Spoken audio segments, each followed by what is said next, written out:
Bloomberg Audio Studios. Podcasts, radio, news. You're listening to the Bloomberg Balance of Power podcast. Catch us live weekdays at noon and 5 p.m. Eastern on Apple CarPlay and Android Auto with the Bloomberg Business app. Listen on demand wherever you get your podcasts or watch us live on YouTube.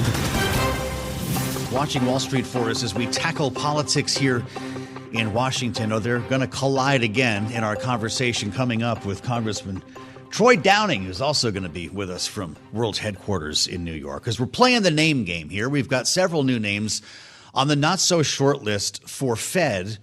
And when you look at these names, they're reaching into the private sector in some cases here. It's kind of like a cookout at Charlie Pellet's house. Rick Reeder, David Zervos, Larry Lindsey. On top of all the names that we had heard before, yes, Christopher Waller, the Kevins, Hassett, and Warsh.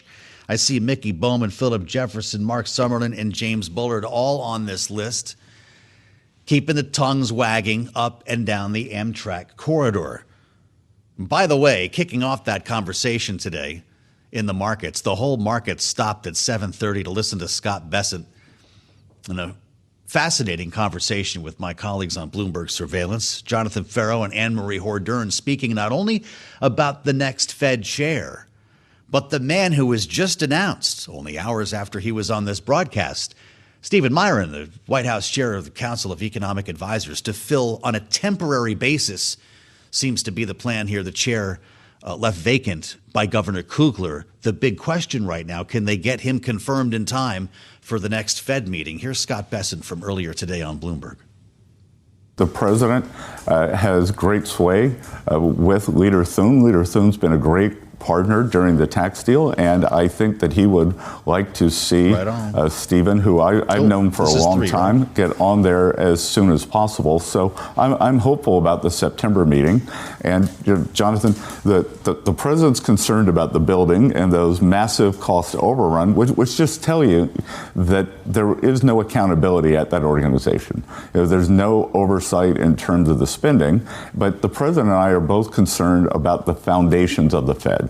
The foundations of the Fed, and how did this happen, and why did it happen, and how did the leadership let it happen? When it comes to Director Myron, do you expect him to stay on past the January term that expires from Kugler's seat? I wouldn't expect that. So who are some names you're thinking of the Kugler seat? Because everyone has been focused on who is going to fill the chairmanship role. Who are you thinking to fill that extra seat? Well, Anne-Marie, we're working on the big list right now. I think there are going to be a couple more names revealed today. They're going to be private sector names. So we had a series or a list of current Fed members. We're going to have some private sector, very well respected, like who? Very well respected people. And then we will get to the second seat. Can you give us some names, a little bit of a tease? Maybe people that have been on this program? Well, I just did tease telling you there would be some private sector names. Okay, when it comes to the Fed chair, though, can you give us a sense of how many names you're actually thinking about? Well, I'm going to cast a wide net, 10, 11 people. And then there'll be a group of us who are meeting with them. And we want to talk about monetary policy. We want to talk about regulatory policy, which is very, very important because the Fed stepped, I think, big-footed the other regulators. The Fed's one of three regulators, Federal Reserve, OCC, and FDIC. And I think that they need to understand that they are one of three. And then the third is the institution itself, which I think is what President Trump has been focused on quite a bit, too. After you do this process, how many names are you going to give to the president, and when does he start those in-person interviews? Yeah, we don't have a timeline. By putting Stephen Myron in, that gives us more time. And again, I want to cast a wide net. The president's very open-minded. Before he chose Jay Powell, Janet Yellen was interviewed. John Taylor was interviewed. Two of them couldn't be more different. So, they were under consideration. Fascinating. Scott Bessent, the Treasury Secretary, earlier today on Bloomberg Surveillance, having a little trouble with the math. 10 to 11 names going to the president. But the president said a short time ago at the Kennedy Center when asked by Bloomberg's Josh Wingrove that, in fact, the search was down to 3 or 4 Fed chair picks. You saw the headline across the terminal. It says he will name a Fed chair a little bit early, which is interesting considering the timeline we're talking about here for Stephen Myron. Let's get into all of this with Troy Downing. What a pleasure to have the Republican congressman from Montana's 2nd District in the House. He's at World Headquarters in New York and joins us live from the Fishbowl. It's great to see you, Congressman. Welcome back to Bloomberg TV and radio. How do you feel about this idea of maybe reaching into the private sector for the next Fed chair? I think we need more of that. I think we need more private sector understanding and experience to solve problems in government. I think this administration has identified that. I think this administration has been correct on a lot of these picks. And it brings a new perspective. And I think we need that. And having somebody that has been in, I'm going to say, the real world and not, strictly as, a regulator or a political person, I think that's powerful. I mean, my background, I came from the private sector, and then I was a regulator, and now I'm a lawmaker. So I bring that experience from those different parts into what I do. And I think it's, I'm excited about this process, and I'm excited about seeing who makes it through this confirmation process. Well, it's interesting. Some of the names that had been floated, when the president says 3 to 4, I'm assuming 2 of them are the Kevins. Hassett, Warsh, would you be happy with a Fed run by some of the names on the so-called short list right now? Yeah, I think it'll be great. Obviously, we need to go through the process, and the president is being very thoughtful about this. His team is being very thoughtful. And then, the Senate, I'm sure, is going to, ask all the right questions to make sure that we're comfortable in that position and make that decision. But I would be very happy going through that process. I think this is a normal, necessary process, and we're going to get a big upgrade in that position. Well, your view is important here as a member of the House Financial Services Committee. Yes. This list keeps growing. You're going to throw your hat in? Oh, no, not for me. I've got work to do, and I'm excited about the work we are doing on financial services. But I am excited about seeing some change there and seeing what comes. Jay Powell was a private sector guy at one time, as Ed Duffner reminds me. There you go. Look, I know you were not only in the private sector before, you were also in the military. You joined the Air Force following 9/11. You twice deployed to Afghanistan, and I think that your view on what's about to unfold on Friday is important to our viewers and listeners. Should Vladimir Putin be setting foot on a U.S. airbase in Alaska? I'm not part of that decision process. I think it's obviously unusual, but I've got to give kudos to the president. The president, and you keep hearing the art of the deal, and the president knows how to get things done. And if this is the correct venue in him doing that process, I'm very supportive. We need to see this stop. We need to see this come to an end. We need to make sure that the killing, that the war stops, and that we can see peace there. And if this is the process that the president believes is appropriate, I'm supportive of that, and I'm really hopeful to see this come to an end, because it's just atrocious what we've seen happening in this now drawn out war, and we need to see it come to an end. And I really do believe that Donald Trump is the person who can bring this to a good conclusion. As we always see before events like this, there's a gaming of expectations. I don't know what yours are here, if it's a ceasefire or just kind of an agreement to meet again, as we've been hearing from the White House. But I wonder your thoughts on secondary sanctions. They appear to be slowed down a bit and to make room for these talks to take place. But should countries buying Russian oil be punished for it if this goes nowhere? I think that sanctions are a powerful tool, and I think we need to personally keep our foot on the throttle on this. There's a bill that I have out there right now to stop Russian market manipulation in critical minerals. We produce platinum and palladium in my district, the only place in the United States of America. And so we've got the Stop Russian Manipulation Act to make sure that they can't affect the commodities markets by dumping platinum and palladium into these markets. I think that that's incredibly important to, continue to be very serious about these sanctions until we get the desired result out of Russia. And, if there's a slight tempering of that during a negotiation to get somebody to the table, I'm not particularly happy, but I understand why to get this done, and hopefully we can bring this to a conclusion, because one of our best tools right there is financial, and making sure that we do have meaningful sanctions to basically get the behavior that we want out of them. I want to hear more about platinum and palladium. in your state of Montana. This is really important stuff, and I suspect that you're talking to the administration about this.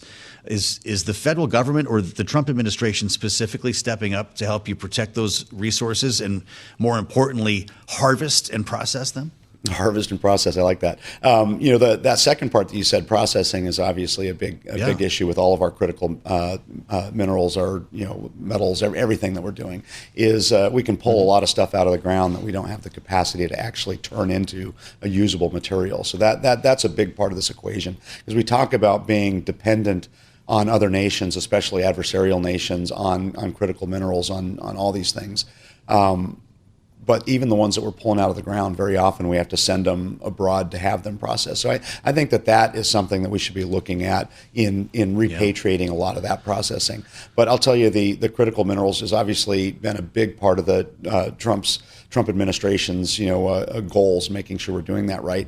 And it comes down to a couple of things. For my district, it's obviously a big economic issue because it's jobs in Stillwater County and Yellowstone County. It's meaningful there. To not be able to continue pulling platinum and palladium out of the ground, but it's also national security issues. We can't be dependent on somebody else, anybody else in raw base material, and that's across the spectrum from rare earths to critical minerals to copper. Everything that we need to continue building the future. We need to be able to source it, if not directly from America, then to close allies. And I think that's incredibly important that we continue finding ways to solve those problems. I'm really glad that we can talk about it, because it's the linchpin to a deal with China when we consider the importance of rare earth minerals and magnets that we're trying to get access to in this country. And I know that a trade deal with China could take some time. It's been rather elusive, and it's, of course, the biggest economy after ours. So it's been basically put into a different category. But, Congressman, I wonder your thoughts on the tariff program as it stands now. We saw reciprocals go into place last week, and there have been a lot of questions about the impact on prices, whether it's a one-time shift or an inflationary trend. How do Montanans feel about this? How do your farmers feel about it? Yeah, there's been so much fear-mongering in this space. And the truth of it is that it's working. I mean, you look at the CPI numbers that came out, almost completely unfazed by tariff issues. I think it was 3.7 down to 2.4, positive movement there, completely unfazed. You look at the money coming in from the tariffs and what that can do in bridging the gap in our national, everybody's talking about, adding to the deficit, adding to the debt. You see that money coming in and bridging that gap. And I think the last part that we need to start looking at is, you started this program talking about the Fed, and one of the biggest issues in growing that gap is debt service. And so really looking at interest rates, if we can start pulling that back, I think we can bridge that gap and start to see some positive numbers there. But one thing I want to point out is a lot of the policies that have come in this administration, going to tariff issues, going to the One Big Beautiful Bill, a lot of this stuff has set the foundation for really charging the economy, but hasn't really gotten up to speed yet. Those tax cuts, I always say that the biggest driver to economic prosperity is access to capital. The best capital you can access is your own. If you're paying less in taxes, you start having more money in your pocket to start putting into the economy. That's the driver that bridges this gap. Looks like that's what Wall Street's betting on right now, Congressman. We appreciate the conversation as always. Troy Downing, Montana's 2nd District. Pretty cool to think about being in Yellowstone County. You're listening to the Bloomberg Balance of Power podcast. Catch us live weekdays at noon and 5 p.m. Eastern on Apple CarPlay and Android Auto with the Bloomberg Business app. You can also listen live on Amazon Alexa from our flagship New York station. Just say, Alexa, play Bloomberg 1130. With our eyes not only on what's happening with regard to the Fed, but Scott Bessent talked about a lot more, including Russia's war against Ukraine and the looming meeting, Friday's meeting, one-on-one between President Trump and Vladimir Putin. We just had a bunch of headlines just across the terminal a couple of moments ago following President Trump's conversation with European leaders that included Volodymyr Zelensky. Zelensky appeared after that telephone meeting with the Chancellor of Germany and made some news. saying that it was a productive conversation with President Trump and European leaders, coordinating positions ahead of the meeting. They're trying to get on the same page here. They discussed possible formats for future talks and meetings, and that's important. President Trump telling reporters today at the Kennedy Center that, in fact, the second meeting would likely be more productive, that this first meeting, as we heard yesterday from the White House, was more about a feeling out session to get a sense of what progress could be made as opposed to landing a peace deal in this meeting itself.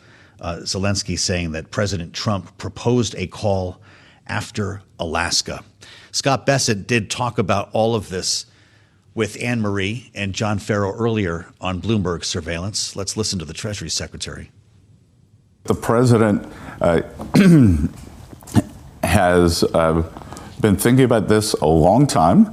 He believes, as do I, that this war never would have started if he had been president, and he is committed to ending the bloodshed, but not at any cost. Not at any cost. I think everyone has been frustrated with President Putin. We expected that he would come to the table in a more fulsome way.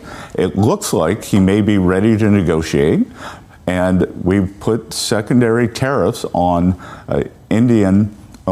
the Indians for buying Russian oil, and I could see if things don't go well, then sanctions or secondary tariffs could go up. What about China? They're the main purchasers of Russian crude. Again, I'm not going to get ahead of the president, but the president is the best at creating leverage for himself, and he will make it clear to President Putin that all options are on the table. So sanctions can go up, or they can also be loosened. Sanctions can go up, they can be loosened, they can have a definitive life, they can go on indefinitely. You know, there's this Russian shadow fleet of ships around the world that I think we could crack down on them. But Anne Marie and Jonathan, the one message I would leave you with, it's that President Trump is meeting with President Putin, and the Europeans are in the wings carping about how he should do it, what he should do it. But the Europeans need to join us in these sanctions. The Europeans need to be willing to put on these secondary sanctions. I was at the G7 meeting in Canada with President Trump, and the Europeans kept talking about Senator Graham's bill to do the secondary tariffs. Yeah. And I looked at all the leaders around the table and I said, is everyone at this table willing to put a 200% secondary tariff on China? And you know what? Everybody wanted to see what kind of shoes they were wearing. As opposed to raising their hands. Treasury Secretary Scott Bessent with Jonathan Farrow and Anne Marie Hordern on Bloomberg Surveillance earlier this morning, which brings us to our conversation with Jennifer Kavanaugh. He doesn't want to get ahead of the president, but we're going to try to get ahead of this meeting to understand exactly what might come from it. Senior Fellow, Director of Military Analysis at Defense Priorities and co-author of Truth Decay, an initial exploration of the diminishing role of facts and analysis in American public life. Jennifer, welcome back. It's great to see you. From your view at Defense Priorities, I'm wondering what you're expecting here, having just heard the Treasury Secretary speak about secondary sanctions. What's more likely, those sanctions to be put into effect or a peace deal to emerge from this meeting? I think neither, actually. I think the most likely outcome here is that President Putin and President Trump spend the meeting feeling each other out, getting a sense of where each side's red lines lie. I think that the United States can learn a lot in this meeting from where Putin might be flexible in terms of making compromises. And my hope is that they come out with, number one, a plan to keep talking at high levels between Trump, Putin, and hopefully at some point Zelensky, as well as a concrete plan to have working level negotiations to start to hash out some of the details that will have to be addressed before any ceasefire or lasting settlement. So that's what I see as a really good outcome. And that's neither, punishing sanctions or an end to the war. Well, maybe it is, in fact, some half measure. The president apparently said on this call today that he hopes to bring a ceasefire from this meeting. Could a ceasefire with Vladimir Putin be trusted? Well, it depends what the terms of the ceasefire are and what the deal looks like. I think a ceasefire, a full ceasefire coming out of this meeting would be unlikely simply because Zelensky isn't there to participate in the discussion.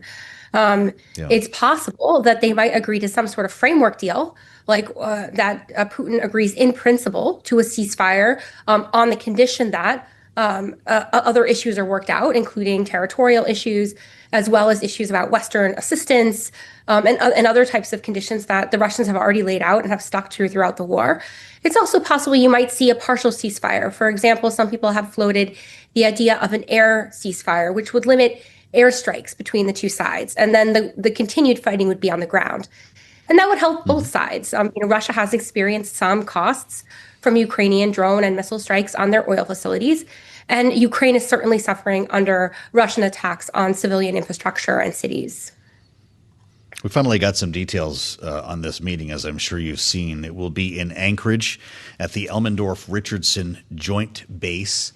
What kind of facilities should be provided here? Do these two meet in a hangar? I keep asking the same question. I'm just wondering what the optics will be. And the idea of Vladimir Putin on a U.S. military base, pretty striking at this particular moment, isn't it?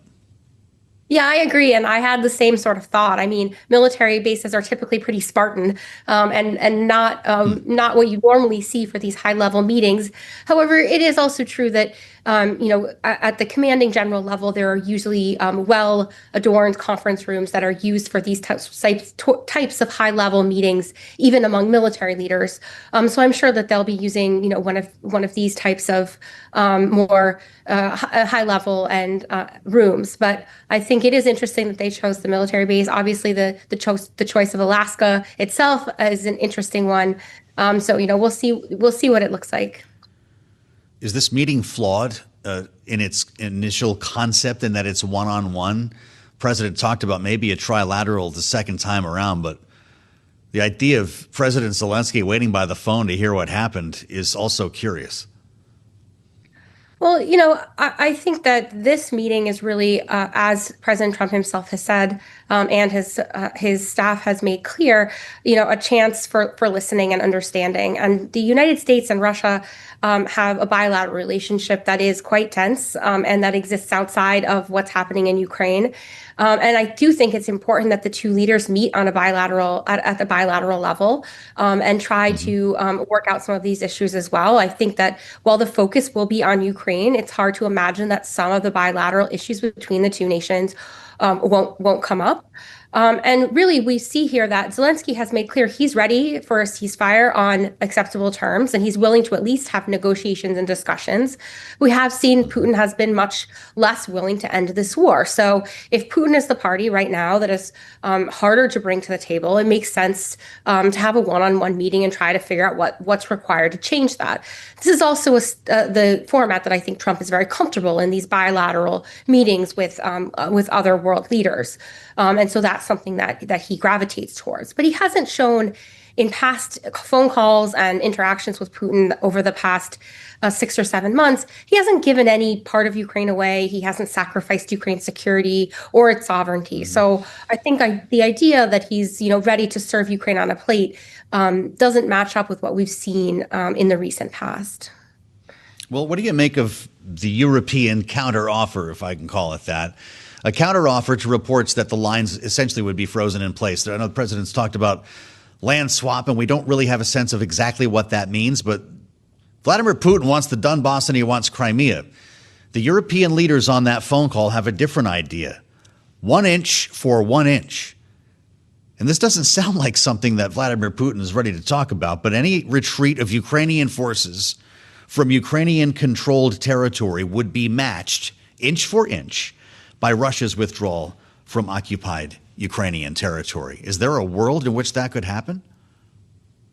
I mean, it's not out of the question. It just the question is, what are the other terms of the ceasefire, and what do those land swaps look like? I mean, in any sort of ceasefire, there are adjustments to the line. So even if the line is frozen where the front line currently is, and that becomes the new de facto border, it would be expected that there would be adjustments to that line. To make sure that cities are on one side or the other, to make sure that geographic features, are taken into account. So I think that this idea of land swaps, we may not be talking about huge swaths of territory. Russia has put forward a set of conditions. One set of conditions is this Ukrainian withdrawal from territory that it currently controls. But there's another set of conditions, another ceasefire option that Putin has put on the table. And that is freezing the conflict along the current front line. But then it comes with other conditions, including things like freezing of Western security assistance aid, limits or a demobilization, which would shrink the size of Ukraine's military. So Putin has suggested some flexibility in setting out a range of terms. So we shouldn't fixate only on territory here. It's not the only issue that's at stake. All right. Really interesting, and appreciate your helping us get ready for this important meeting. Jennifer Kavanaugh, thank you so much. The insights from Defense Priorities. I'm Joe Matthew in Washington, and we want to assemble our political panel for their take on all of this. This is a remarkable political moment, and you could argue the most important meeting of Donald Trump's presidency in either turn, for that matter. Lisa Camuso Miller is here, Republican strategist, former communications director at the RNC, and host of the Friday Reporter podcast, along with Bloomberg Politics contributor Adam Hodge, Democratic strategist, managing director at Bully Pulpit International. Adam, I'm going to start with you just on the nuts and bolts here. What do you make of the venue? There were questions about whether the U.S. should be a host country. Now we're going to have a U.S. military based as the venue for Vladimir Putin, a pariah on the international stage, and a man, in fact, who has an international warrant out for his arrest. How should the optics be cared for here? And when we talk about a one-on-one meeting, who's actually in the room? Well, I think taking a step back to the president's first term, when he had his previous bilateral meeting with President Putin, shouldn't give us a whole lot of confidence that America's interests will be front and center. I think to your question about the optics, hosting the Russian president at a U.S. base sends a terrible signal to our allies, to our partners across Europe, to the Ukrainians, that we would meet and host President Putin on U.S. soil after what he's done to attack our democracy, to attack our allies and partners, and to unsettle democracies across the region. So it sends a terrible signal. I'm not surprised that President Trump, doesn't want to, doesn't really care about what that may mean from the chattering class or folks on cable TV. But I think it really will send a real red flag to our allies and partners in Europe, and that really matters globally. Lisa, what's your thought on this? They're both going to meet at some point during the day on Friday at Elmendorf-Richardson Joint Base in Anchorage. You don't have a lot of options in Anchorage, by the way, to find venue for these two. Who should be in the room and who will be in the room? Well, Joe, I think Adam makes a really good point, and it's hard to know who'll be in the room.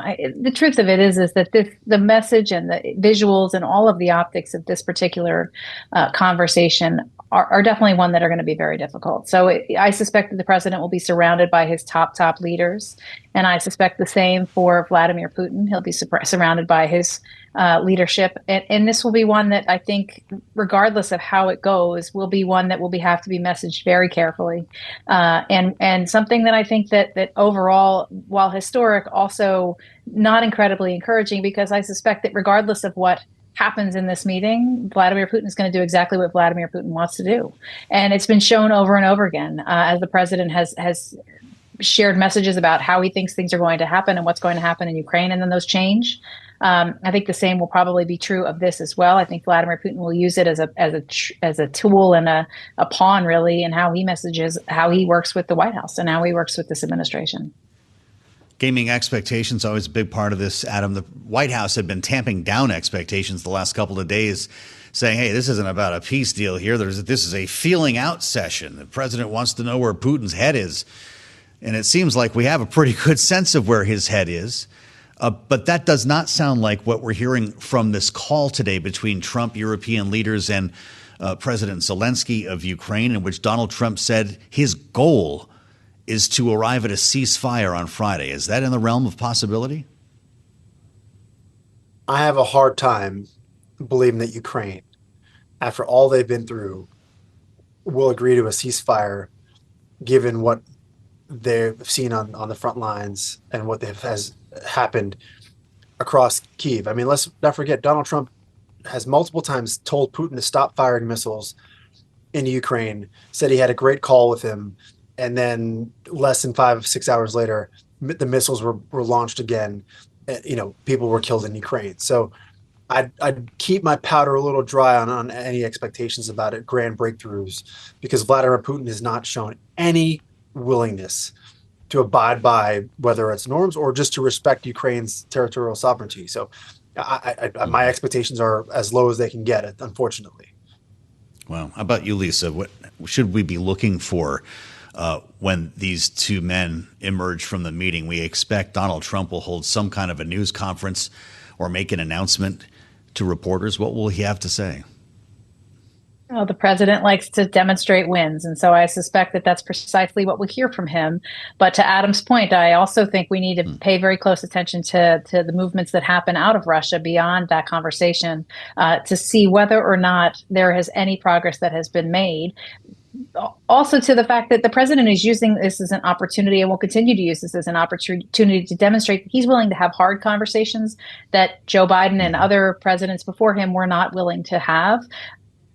I'm not so sure that matters if from that meeting nothing happens from there. But I think that, we've seen this president over and over again take a victory lap before the victory is ready to be celebrated. And I suspect that that'll be exactly what happens after this meeting occurs. He's going to speak with European leaders afterward as well. And apparently he's going to do an interview, we understand.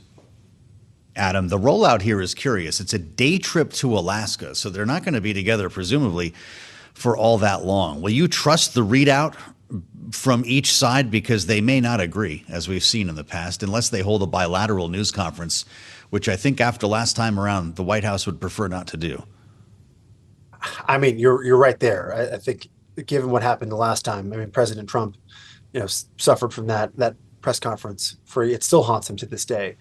But I think what you're seeing in this being a potentially one-on-one meeting without any other staff or people in the room for the course of that meeting it seems like outgrowth of what happened during the president's first term. We know that he was deeply suspicious of the professional staff listening in on his foreign leader calls. We know they've taken steps from the beginning of this administration to shield any insight from calls within the National Security Council. And I think it leaves them at a detriment. I think it leaves the rest of the U.S. government at a detriment to have that sort of closed cloak around foreign leader conversations, because it is important for the entire government to understand exactly what was discussed and how they all then take marching orders and go from there if they all have a sense of how the meeting unfolded. So there's a real risk there, and I wish I had more confidence. If they end up in a ceasefire, great. We'll give him all the credit he deserves. But I'm deeply skeptical. Well, you wonder who gets to the microphones first. Sometimes that's the way these things go on the ground. You both know about this, having run media operations like this, remembering Scott Bessent couldn't get to reporters before the Chinese did following the trade talks most recently. So what's it going to be, Lisa? A listening exercise, as Caroline Leavitt called it yesterday, or a peace negotiation? Boy, I think it'll probably be a listening exercise. I think the way that the perception behind the way that Vladimir Putin views this relationship and the relationship that Donald Trump holds out as his connection with the Russian leader are two very, very different things. And I think, it really feels like Vladimir Putin has the upper hand here, and Donald Trump wants to make that not look the way that it is. But to me, it seems like Putin is using Trump as a pawn in this bigger game that he's playing with the globe.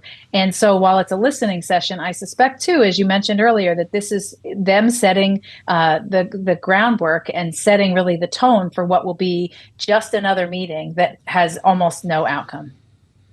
We're going to have special Joe, coverage if I can just here, no matter what happens on Friday. Adam, I'm sorry we're out of time against a hard break here, but we really appreciate the insights. Bloomberg Politics contributor Adam Hodge, Bully Pulpit International, and Lisa Camuso-Miller, former RNC Communications Director.